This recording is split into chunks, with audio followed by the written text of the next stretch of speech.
I never imagined a routine doctor's visit could fracture my family forever. If you'd asked me that morning how my life was going, I would have said, manageable. Hard, yes, but manageable. My wife Elaine had been struggling with memory loss for nearly 2 years. Some days she remembered our anniversary. Some days she forgot my name. But we had a system. A rhythm. And our daughter Meredith had been helping more than anyone. At least, that's what I believed.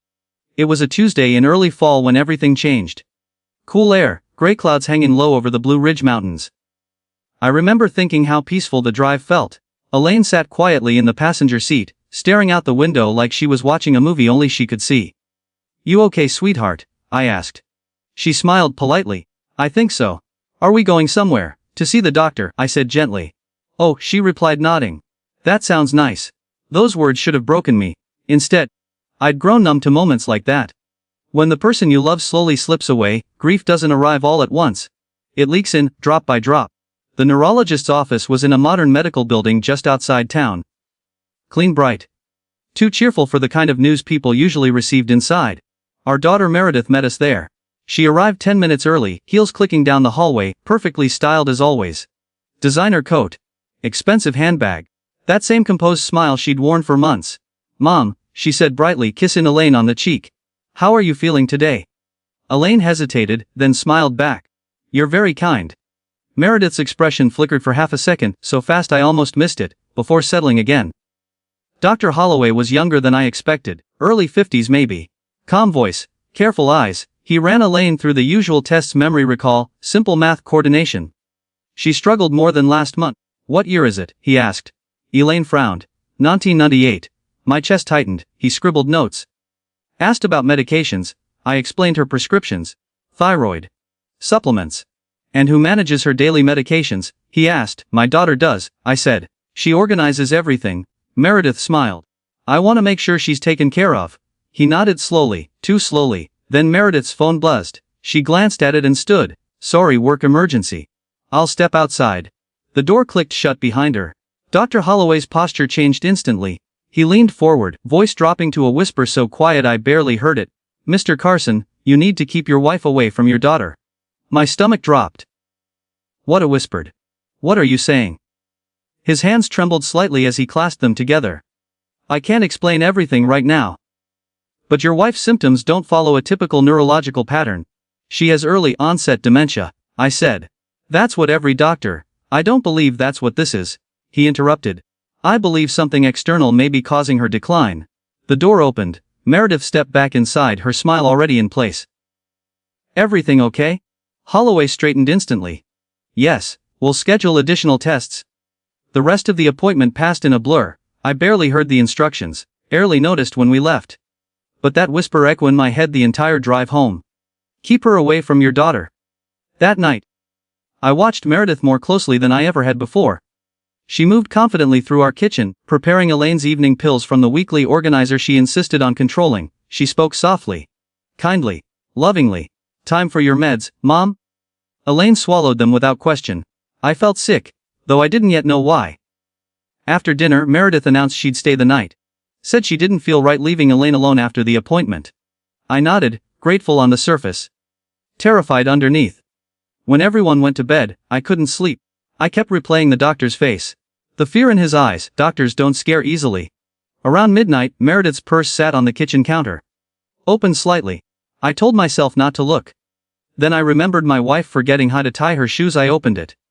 Inside were the usual things: wallet, phone, makeup, and tucked into an inner pocket, wrapped in tissue, was a small amber bottle. The label was partially torn, but 2 words were still visible. "Veterinary use only." My hands began to shake. The next morning, Meredith left early for work, said she'd be back Friday. I drove straight to the public library. For 3 hours, I read everything I could find. The medication wasn't meant for humans. In elderly patients, long-term exposure could cause confusion, memory loss, emotional flattening. Symptoms nearly identical to dementia. Reversible if caught early. My knees nearly gave out between the shelves. When I got home, I examined Elaine's pill organizer. There it was. A small blue tablet mixed carefully among legitimate prescriptions. That night I replaced it with a vitamin. I didn't tell Elaine. I just waited. 24 hours later, she asked me what day it was, and remembered when I answered. 48 hours later, she corrected me during a conversation. On the third morning, I woke to the smell of coffee cooking. I thought I'd surprise you, she said. You always liked my eggs a little crispy. I dropped into a chair and cried. When she noticed, concern crossed her face, real concern. What's wrong, honey? You're back, I whispered. She frowned. Back from where? Before I could answer, a car pulled into the driveway. Meredith's car, 2 days early. Elaine looked at me. Why do you look scared? Because we need to pretend, I said quietly. Right now. The front door opened. Meredith called cheerfully. Elaine slumped slightly, forcing confusion into her eyes with heartbreaking effort. Meredith stepped in the kitchen and froze. The breakfast dishes. Elaine standing upright. The clarity still flickering behind her eyes. Meredith's smile tightened. You seem different today, she said carefully. She had a good night, I replied. Meredith moved toward the pill organizer. I stepped between her and the counter. What exactly have you been giving your mother? I asked. Her face drained of color. Dad. What is this? I pulled the amber bottle from my pocket. She stared at it. Silence swallowed the room. Then she whispered, You weren't supposed to find that. Find what? Meredith collapsed into a chair. I didn't mean to hurt her, she cried. It was just supposed to slow things down. Slow her mind. I shouted, and you erased her. She sobbed, words spilling out, debt, divorce. Threats from creditors, fear of losing everything. I thought if she got worse, if she needed care, I could manage the finances. Temporarily. You poisoned your mother. Elaine said softly. Meredith looked up. I was drowning. So was she, I said. When Meredith threatened legal action, guardianship papers already prepared, I knew this had gone far beyond desperation. That afternoon, I called the police. The toxicology report confirmed everything. When officers arrived 2 days later, Meredith fell to her knees, begging me not to do this. I'm still your little girl, she cried. But then Elaine stepped forward. I was trapped inside myself, she said. And you were the one holding the key. They took Meredith away in handcuffs. The house felt unbearably quiet afterward. The trial came months later. She pleaded guilty. 7 years. When the judge read the sentence, Elaine wept, not for justice, but for the child she'd lost. Today Elaine gardens again. Volunteers, laughs. Some nights she wakes crying, remembering fragments of the fog. I sit beside her until it passes. We lost a daughter. But we saved a life. And I learned the hardest truth of all. Sometimes the most dangerous harm doesn't come from hatred. It comes from love twisted by desperation, and trust given too freely. If this story teaches anything, let it be this. Pay attention when something feels wrong. Even when the person standing closest to you is someone you love. The weeks after the arrest passed in a strange, weightless blur. People assume that once the truth comes out, once justice begins moving, everything suddenly feels lighter. It doesn't. It feels hollow. Like walking through a house after a fire, the structure still standing, but nothing familiar left inside. Elaine's recovery continued rapidly. Her memory returned in uneven waves. Some mornings she woke clear and confident, making lists, reading the paper, asking about neighbors. Other days she'd pause mid-sentence, blinking as if afraid the fog might rush back in. Every time it happened, I saw panic flash through her eyes. Am I losing it again? She'd whisper. I'd take her hands. No. You're safe, it's over. But fear doesn't disappear just because danger does. At night she'd wake shaking from dreams she couldn't fully describe. Sensations without images. Feelings of being watched. Of being small, of trying to speak and no one hearing her. 3 years of her life had been stolen. And even though her mind was healing, her heart still remembered the captivity. Our son Daniel flew in from Oregon 2 days after Meredith's arrest. He stood in the doorway for a long time, staring at his mother as she folded laundry at the kitchen table. Mom, he said carefully. She looked up. Danny. He broke down right there, knees buckling as he wrapped his arms around her. I thought I lost you, he sobbed. She stroked his hair the way she had when he was little. I was still here. I just couldn't find my way out. Guilt weighed heavily on him, on all of us. The signs had been there. The speed of the decline. The way Meredith always insisted on handling the pills. How she discouraged outside caregivers. How she isolated Elaine from friends. But love makes you blind. Especially parental love. The investigation uncovered more than we ever imagined. Meredith had been researching care facilities, asset transfers, and guardianship laws long before Elaine's condition became severe. Emails showed careful planning, gradual escalation. A timeline built not on rage but calculation. That hurt more than anything. Not a moment of madness. A decision repeated daily for 3 years. At the trial, she looked smaller than I remembered. No makeup, no designer clothes. Just a woman stripped bare by her choices. When she saw Elaine walk into the courtroom unaided, something shattered across her face. She stared as if seeing a ghost. The prosecution laid everything out: medical experts, pharmacists, toxicologists. The improvement after discontinuation was undeniable. When Meredith finally stood to speak, her voice barely carried. "I told myself I wasn't hurting her," she said. "I told myself it was temporary. That I was just buying time." She looked at Elaine. "I never wanted you gone, Mom. I just didn't want to lose everything." Elaine didn't speak. She couldn't.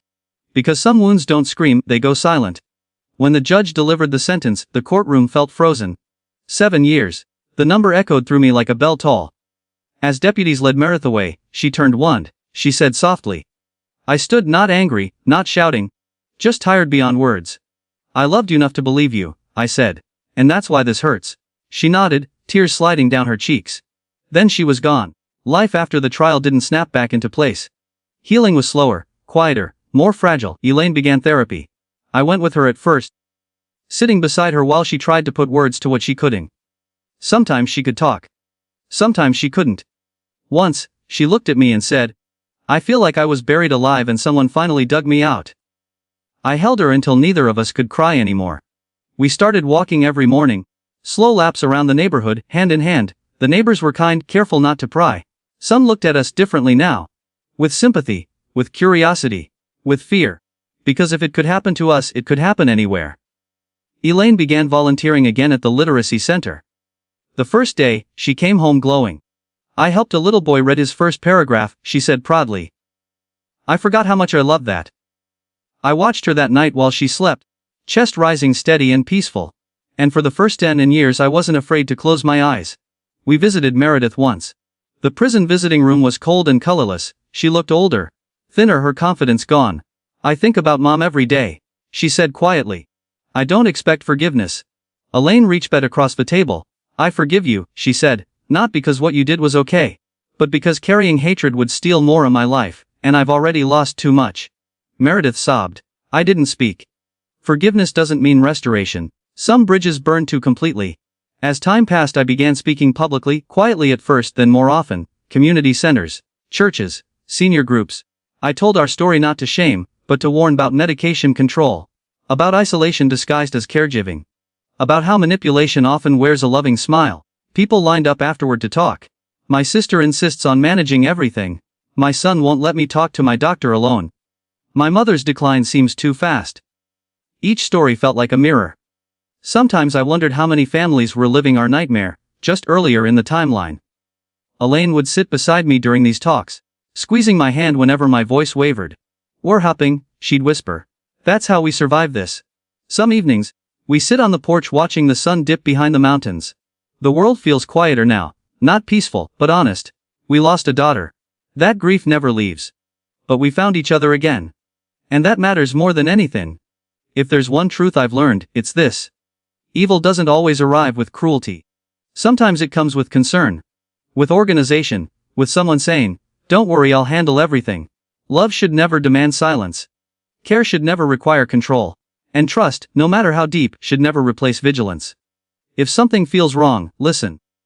Even when your heart begs you not to believe it. Because protecting the people you love sometimes means facing the truth you fear most. And sometimes survival itself becomes the bravest form of love. Years have passed since that season of our lives, but some mornings I still wake expecting to hear Elaine call out in confusion, asking where she is, or who I am. Instead, I hear birds outside our bedroom window. And her breathing beside me. Soft, steady. Real recovery doesn't erase what was taken. It simply teaches you how to live with the space it left behind. Elaine regained nearly all of her memory, but certain gaps remain, birthdays she can't quite place, entire months that exist only as shadows. She says it's like opening a book with several chapters torn out. "I don't miss the moments," she once told me quietly. "I miss the woman I was during them." That sentence broke something in me. Because she was there loving me, trusting our daughter, and yet unable to defend herself. A prisoner inside her own body. Sometimes she asks questions she already knows the answer to. "Did I embarrass you back then?" "No," I tell her every time. "You survived." Survival becomes the word that defines everything afterward. The house changed, not physically, but emotionally. We repainted the bedroom, where she'd spent countless confused afternoons staring at the walls. We donated the recliner she'd sat in for hours, lost in silence. Not because it hurt to see, but because it represented a version of life we refused to live in anymore. Elaine wanted color again. Bright curtains. Fresh flowers. Music playing while she cooked. I want noise, she said. So we filled the house with it. Some days we laughed harder than made sense.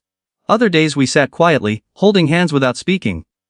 Both were healing. Our son Daniel stayed close after everything. He called every morning for months, not to check on Elaine but to hear her voice. Sometimes she'd answer and say, "Daniel, Lee already called today."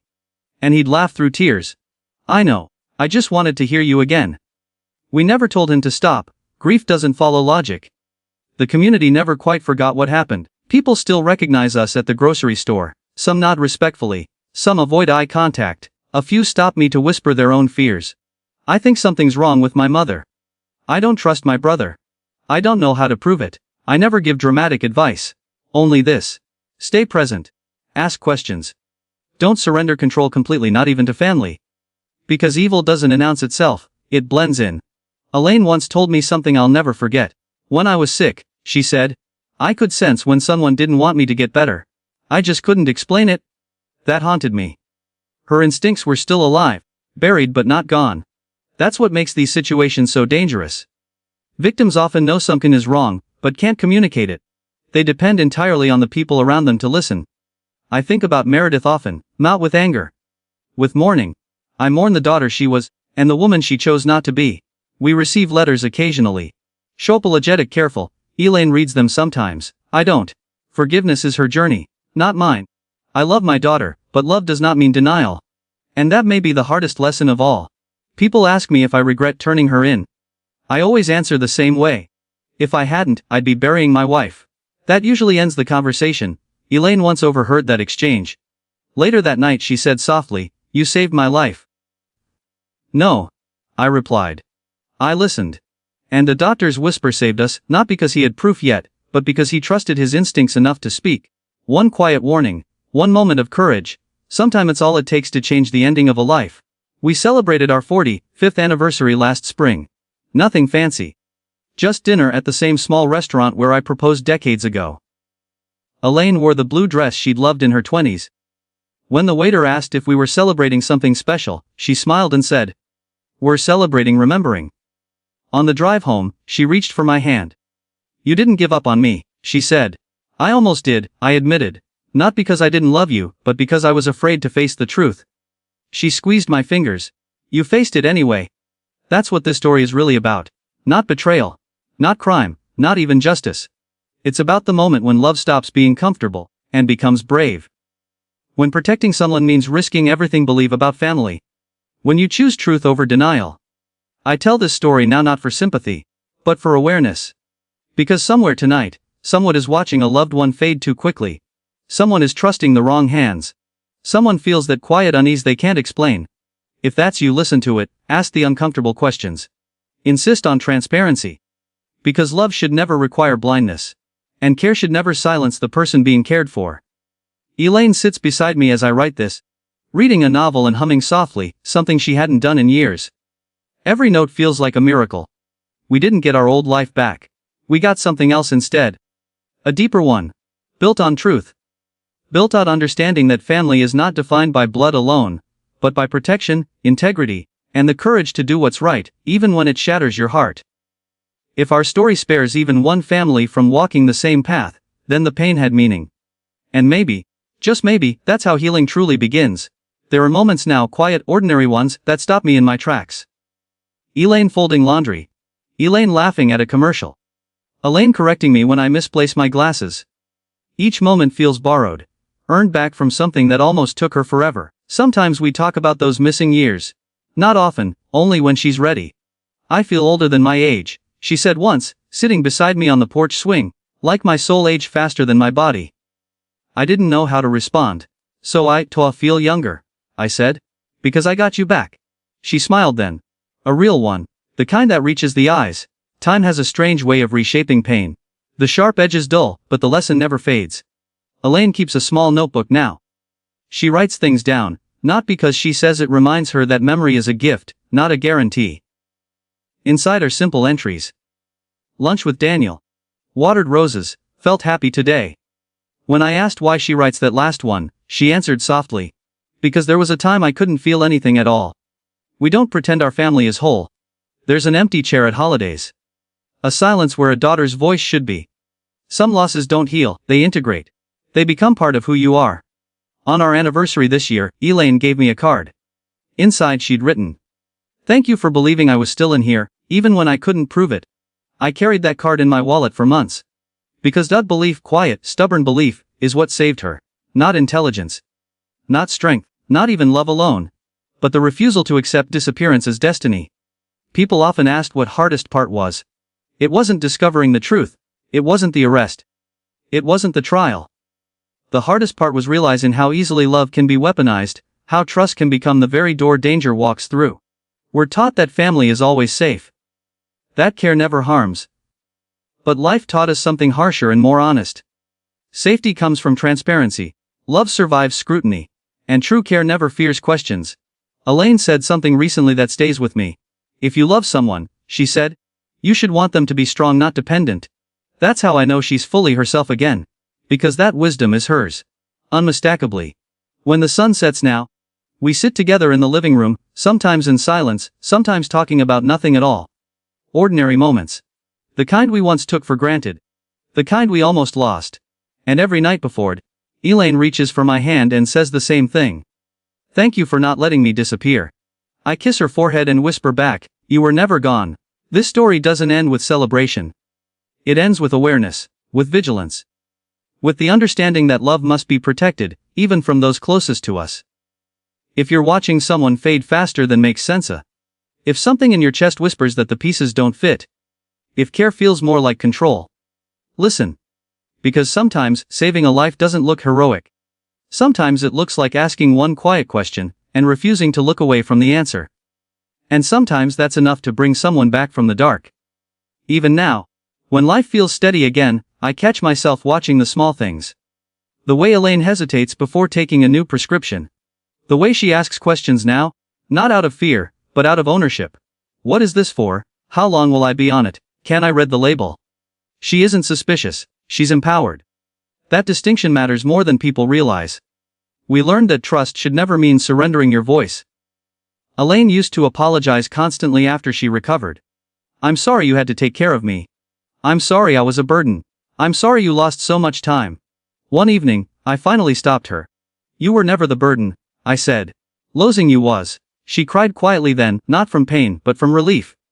Because for so long, she'd believed her illness made her less. That's what broke my heart the most. Not the poisoning, not the betrayal. But the way it made her feel disposable. Months later, we attended a small gathering at the literacy center where she volunteered. One of the coordinators introduced her as a survivor. Elaine smiled politely afterward, then leaned toward me. I don't like that word, she whispered. Because it sounds like I escaped something, she said. I didn't escape. You came back for me. That's when I understood something important. Love isn't just staying when things get hard. It's refusing to accept the version of someone that pain tries to replace them with. I still think about the doctor sometimes. About how easily he could have stayed silent. About how many people might have before him. One whisper changed everything. Not evidence, not certainty. Just concern strong enough to overcome fear. I've written him a letter every year since. Never sent it. I don't know why. Maybe some gratitude is too heavy to fit inside an envelope.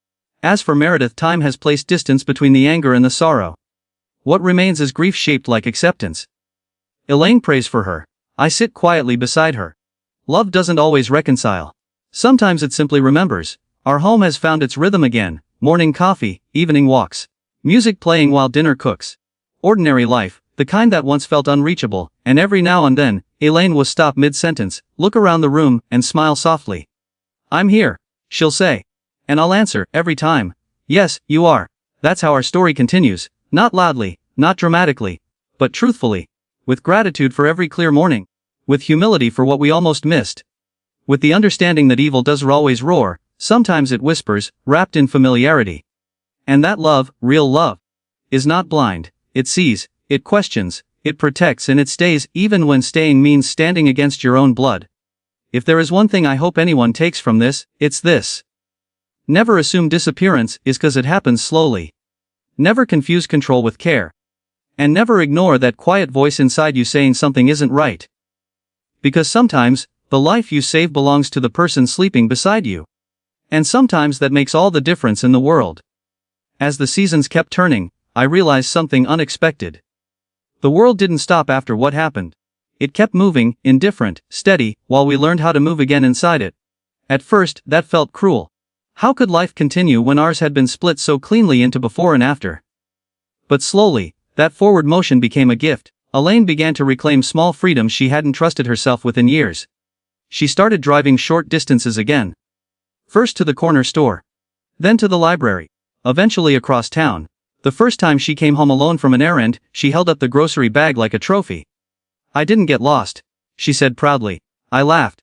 Then cried when she wasn't looking. Because independence once lost, is more precious than gold. We stopped marking time by court dates and medical appointments, and started marking it by living things again. The first rosebud of spring. The first thunderstorm of summer, the first morning she woke and said, "I slept beautifully." Sometimes she would catch me watching her. "What?" she'd ask. "I'm memorizing." "In case you forget again," she teased gently.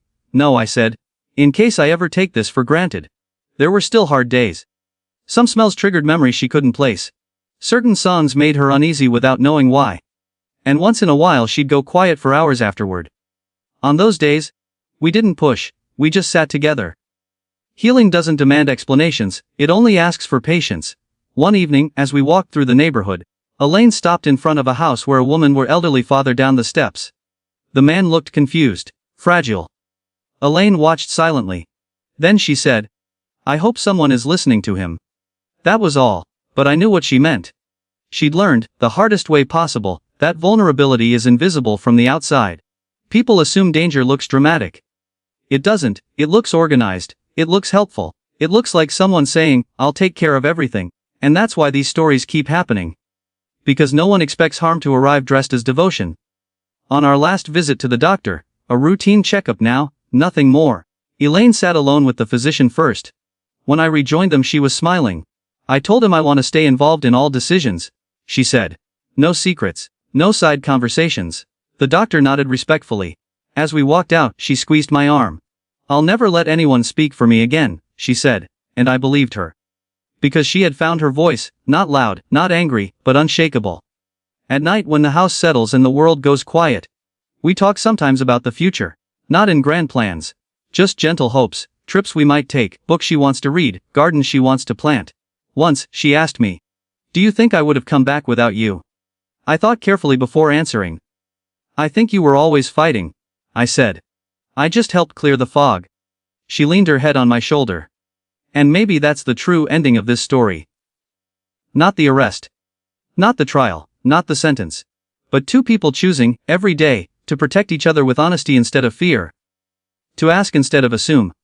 To stay alert without becoming hardened. Our family is smaller now. But our life is fuller. Because we understand something we never did before. Love isn't proven by how much control you give someone. It's proven by how much dignity you protect. Elaine sleeps beside me as I finish this, peaceful, breathing evenly, finally free. And every night, before I turn off the light, I whisper the same quiet promise. As long as I'm here, you will never disappear again. That's how our story continues. Not as a warning filled with terror, but as a reminder filled with truth. That vigilance is not distrust, that questions are not betrayal, and that sometimes, the bravest act of love is simply refusing to look away. There are nights when I still lie awake long after Elaine has fallen asleep, listening to the quiet and realizing how we came to losing it. Not in a dramatic way, not with sirens or sudden tragedy. But slowly, silently. The most dangerous kind of loss. I think about how easily I might have dismissed that doctor's warning. How simple it would have been to tell myself he was mistaken, overreacting, reading too much into things. How comfortable denial can feel. Because denial asks nothing of you. Truth demands everything. Elaine once asked me, "What if we never found out?" I didn't answer right away, because the honest answer terrified me. Eventually, I said, "Then I would have watched you disappear believing it was normal." She closed her eyes at that, and for a long time, neither of us spoke. We don't talk about fate much. But sometimes it's impossible not to wonder how fragile the line is between loss and rescue. How one moment, one whisper, can tilt an entire life in a different direction. People often say, "I don't know how you survived that." The truth is, we didn't survive it, not the same way. The versions of us that existed before are gone. But what remains is something quieter, stronger, built on awareness instead of assumption. Elaine has become fiercely protective of herself, not in fear, but in self-respect. She speaks up. She asks questions. She insists on understanding her own life. And watching her reclaim that ownership has been one of the greatest privileges of my life. Sometimes she catches me staring again. "You're doing it," she'll say. "Doing what?" "Being afraid to lose me." She's right. That fear never fully leaves. But it no longer controls us. It simply reminds us to cherish what we have. We don't rush days anymore. We don't postpone joy. If she wants to bake at midnight, we bake. If she wants to sit in the garden and say nothing for an hour, we sit. Because time is no longer something we assume we have plenty of. It's something we honor. Our story didn't end with everything fixed. It ended with everything honest, and that's enough.